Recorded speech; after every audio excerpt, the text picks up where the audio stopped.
This is their 2.5-10, let's see, 40E, which is very descriptive for reasons we'll get into in the tabletop. This, it's a solid unit. It's all nice, solid aluminum, has a monolithic mount, and it seems to have a lot to recommend it.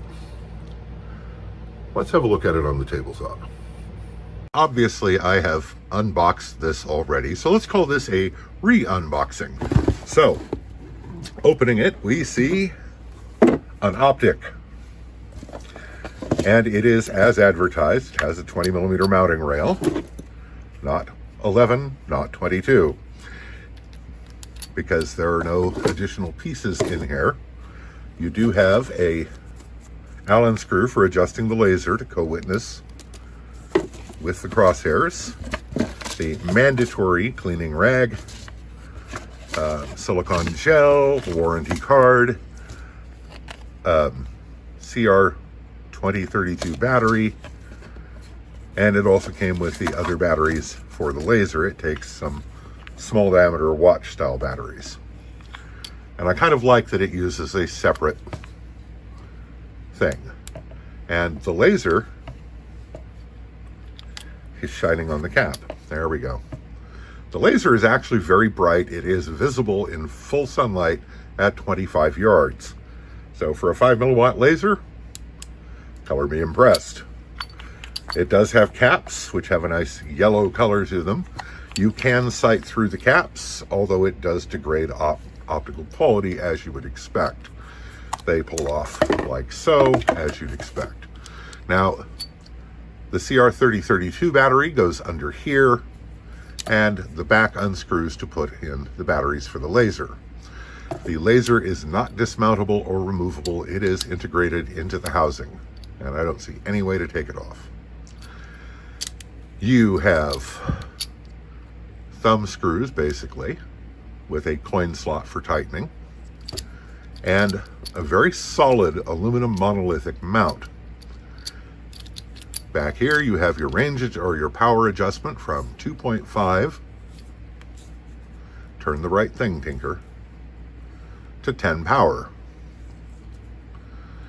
Now up here you have adjustments on the top turret for 100 to 400 meters, and then the cover unscrews to reveal a handy little device here that you can use for adjusting your elevation. And I found it very easy to use. On the side, of course, is your turret for adjusting windage, which again I found very easy to use. So I did have to turn it more than I expected to get the get the reticle to move around. So far so good. Everything is solid aluminum and very good construction. The 40mm objective gathers a lot of light, which is nice. And I do like the short overall length, especially mounted on an AR or a carbine. You have plenty of overhang to limit glare on the lens or reflection from the lens. And in the back, of course, it is adjustable for eye relief by turning that, which I had perfectly set. Now, one of the first things that everybody noticed about this, which you cannot see through this camera, looking at something 6 inches away, is the optical quality. So I showed this to a half dozen people, many of whom are very familiar with scopes, and they were all impressed with the optical quality, as was I. It's not something you would expect in a scope, which right now is on sale for 50 bucks on Amazon. Well, $48 and change. Call it 50 bucks. And as I say, superficially, this is quite impressive. So you also have, let me see if I can get lined up on the camera. There we go. You have an illuminated reticle. which is quite bright, and it has 5 stages of dimming, and it can be red or green. And it really works quite well. And the interesting thing about this is it allows you to use this as a red dot at close range for firing with both eyes open. We'll talk more about that and after we're done looking here. So my biggest source of puzzlement about this is why its normal retail is $60, because it all seems to be very high quality. And I'm favorably impressed. Now, I was a little limited on ammo,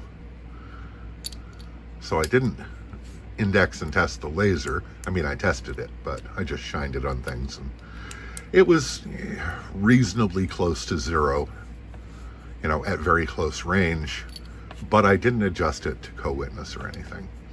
And I did fire this on an indoor pistol range with a maximum range of 25 yards, so take that for what it's worth. The accuracy at 25 yards was just fine.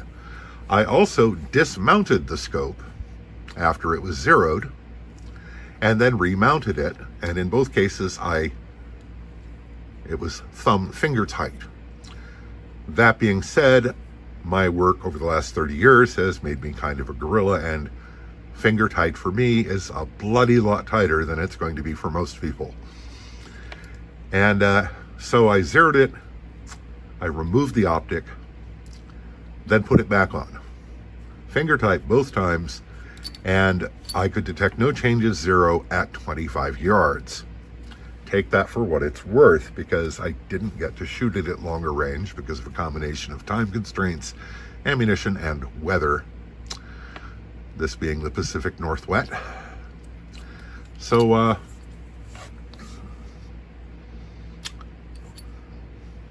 gotta say, I am favorably impressed. Seems like a very good, solid optic. Now, I did not torture test it.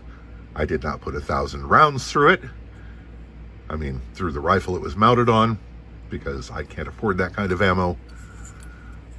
But my initial impressions are very good indeed.